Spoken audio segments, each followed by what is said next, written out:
Alors nous sommes à côté du Colisée, Tu avais encore des questions? on s'est rendu compte, voilà, je me suis rendu compte que j'avais encore une petite question, donc qu'est-ce que tu aurais à nous dire sur tes vidéos de téléachat entre le kit de survie, le kit pharma? Alors téléachat, deux choses. Alors d'abord, ce qui est intéressant, c'est que par exemple quand je présente par exemple des affaires qui sont les miennes ou qui sont celles que j'utilise, etc. Tout d'abord, c'est d'abord un exemple de qu'est-ce qui peut être intéressant d'avoir sur soi dans certaines conditions, dans certains cas, etc. Donc ça, c'est purement une approche éducative.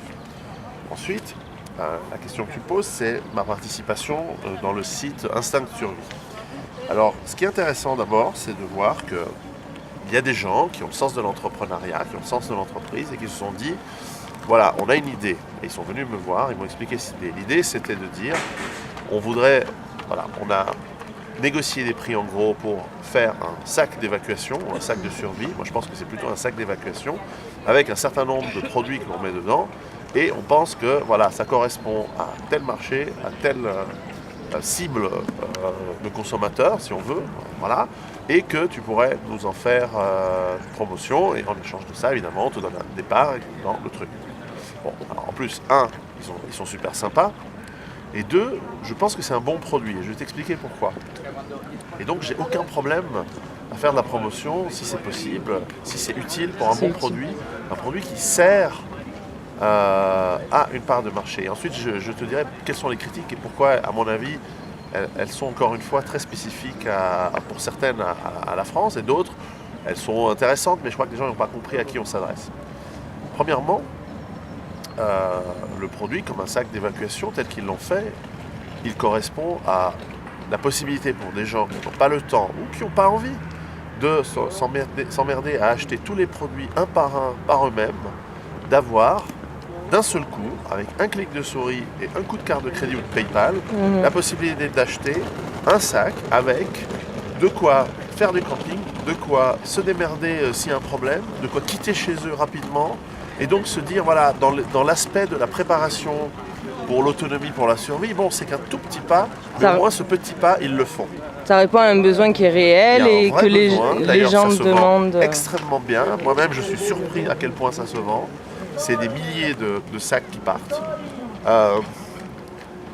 Deuxièmement, parce qu'ils ont ils ont monté ces sacs en kit et en gros, ils ont pu négocier avec les fournisseurs des excellents prix. Et donc, même pour celui qui aurait envie de faire ce genre de sac soi-même, ça peut être intéressant de prendre ce sac parce qu'il est moins cher. Et de toute façon, et je le dis dans la vidéo de promotion que l'on a fait avec eux, l'important c'est ensuite de le compléter en fonction de votre climat, c'est non exhaustif, en fonction de votre famille, etc. Et même pour des gens qui sont très bien préparés, il peut même y avoir des produits qui sont intéressants parce que justement moins chers. Alors, là-dessus, les critiques que j'entends, elles sont, je crois, trois choses. La première, c'est de dire, ouais, c'est commercial, ça fait du fric. Oui, mais voilà, c'est commercial, va bosser pour l'État, va faire fonctionnaire, pauvre débile, encore une fois, c'est qu'en France qu'il y a ce genre de remarques. Bah oui, c'est commercial. Tout est commercial. Bah oui, c'est commercial, et quand tu t'achètes de la bouffe, c'est commercial.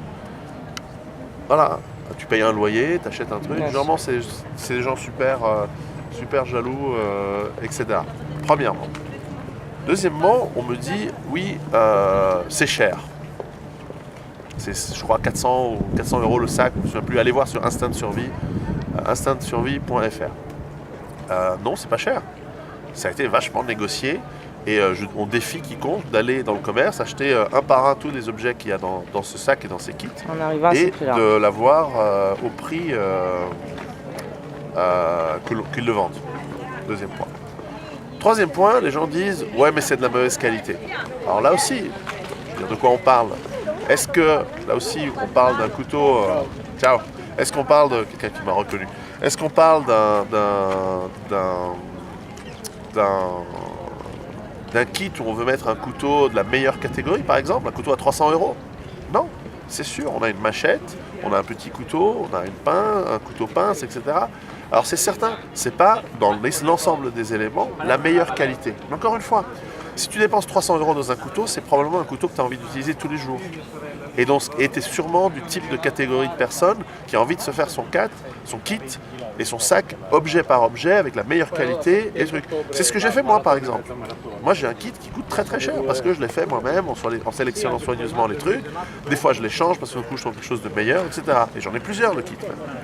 J'ai plusieurs sacs dans plein d'endroits. Et d'ailleurs, le sac c'est un tout, encore une fois c'est un tout. Les gens disent oui tout ce que dit Pierrot c'est de faire des sacs de survie. Mais vous n'avez rien compris. C'est un minuscule petit point, c'est un point de départ, c'est un petit point. Donc, on a des cordes, on a un sac à dos. Ouais, c'est pas le meilleur sac à dos du monde, mais il est bien.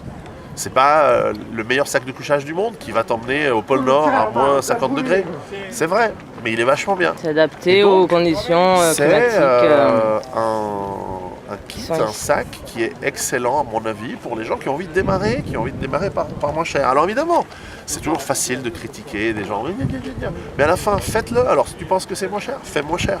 Si tu penses que c'est pas de la bonne qualité, bah vas-y, fais le sac au même prix à une meilleure qualité. Et puis si tu y arrives, bravo, tu as réussi à avoir un créneau marketing pour être concurrentiel et faire mieux. Mais voilà. Dire surtout sur internet, oui, machin, encore une fois, c'est un truc de lopette, quoi. Donc ferme ta gueule et va bosser, quoi, au lieu de la ramener sur internet. Alors tu as le droit de critiquer, tu dis moi je trouve que ce serait plus intéressant de se fabriquer soi-même un kit qui est avec des produits de bien meilleure qualité, du top des catégories. Bien sûr ça coûtera plus cher, mais voilà, ça c'est un argument construit, intelligent, recevable, qui peut interpeller les gens, que les gens se disent oui finalement je voulais mettre 450 € pour le kit de survie d'instinct de survie, mais finalement j'ai les moyens, je vais pouvoir me mettre 3000 € pour acheter le meilleur couteau, le meilleur truc, machin. Oui, ça c'est recevable. Celui qui dit à l'inverse en disant non, un truc tout fait, je veux pas, je veux faire le mien, pareil, c'est un argument. Mais celui qui dit non, c'est pas bien, puis il fait rien, il propose rien, et surtout qu'il comprend pas à qui on s'adresse. Encore une fois, tu me poses la question, j'y réponds. Fondamentalement, j'en ai rien à battre. Parce que moi, ce genre de choses, voilà, les inventions modernes casse-couilles, les petites mains qui font clac, clac, clac. Acheter aux enfants des autres, ça. Aujourd'hui, c'est le marathon de Rome. Je participe pas. Mais je salue la personne que j'ai vue dans l'avion, qui m'a reconnu et qui participe. J'espère qu'il va faire un bon chapeau. Ouais. Oui, non, mais voilà, le problème, c'est que les gens confondent critiquer puis cracher à la gueule et insulter, quoi. Oui, il n'y a rien de constructif dans moi, ce que j'ai reçu comme remarque sur ces affaires, quoi, ouais. Ils le font sur internet parce que c'est anonyme, et puis dans la vraie vie, ils baissent les chevilles, ils baissent la tête et ils disent oui chef alors que c'est chef de bureau. Et puis... Mais encore une fois, je m'en fous, moi je méprise personne, ça m'intéresse pas. À la fin, ils font ce qu'ils veulent et puis si ça se trouve, voilà. Voilà, mais encore une fois, c'est que beaucoup de gens malheureusement se permettent de l'ouvrir sur internet parce que c'est anonyme, alors que dans la vie ils ne le feraient jamais. Et surtout, c'est des gens qui ne comprennent pas les tenants et les aboutissants. En fait, souvent, je me force, souvent je me dis, les gens qui dominent le monde, les oligarches, on va les appeler comme ça, les gens qui dominent l'empire, les gens qui quelque part se disent, putain, tous ces gens à travers le monde qui sont casse-couilles, il faut les éliminer d'une manière ou d'une autre en faisant de l'empoisonnement de la bouffe, en leur foutant de la merde à manger, on va les stériliser, on va les tuer, etc. Souvent je me dis, en fait, objectivement, ces gens ils ont raison. Ils n'ont pas tort. Sauf que évidemment, moi je vois un peu qui sont ces gens. Le problème c'est qu'ils sont encore 1000 fois plus dégénérés. Je préfère encore le petit con qui ouvre sa gueule dans internet que le type complètement pervers, complètement fou, qui est devenu fou parce qu'il est trop puissant tout en haut. Donc à la limite, voilà, je préfère encore les petits cons. Mais parfois je comprends les mecs en haut qui se disent putain, réduire la population à 500 ou 600 millions d'habitants, ce qui est déjà beaucoup, ce serait vachement bien. Des fois je les comprends, voilà, intellectuellement, humainement et émotionnellement, non, bien sûr, mais bref. Donc tout ça pour dire, des fois aussi je me demande si c'est les gens qui critiquent et qui font les cons sur internet, s'ils ne sont pas payés pour créer la haine envers les gens et créer la dispersion et la discorde, la zizanie. Mais en même temps, je me dis qu'on est dans un système qui crée ça par ailleurs, et de toute façon par lui-même, donc il n'y a pas besoin, en plus d'avoir des trolls payés. Bien que la communauté européenne va embaucher des trolls pour dire du bien et casser tous les gens qui disent du mal de l'Union européenne. C'est assez rigolo ça. Enfin bref, voilà. Donc je ne sais pas si ça répond à mon côté représentant de commerce, que j'assume parfaitement. Je fais pas beaucoup, hein. Je fais une vidéo pour Instinct de survie, c'est très bien. On en fera peut-être une autre sur leur stage, parce qu'au-delà des produits, il y a aussi des stages qui sont vachement bien. Mais bon, voilà. Il y a beaucoup de gens qui sont venus me voir avec des produits que j'ai trouvé pas intéressants et j'ai dit non. C'est pour ça que j'en ai fait qu'une. Voilà. D'accord. Je crois qu'on a fait le tour cette fois. Merci beaucoup. Rome, il faut venir pour voir le Colisée, une des merveilles architecturales du monde antique. Impressionnant ce truc. Merci beaucoup Pierrot. Ciao. Ciao.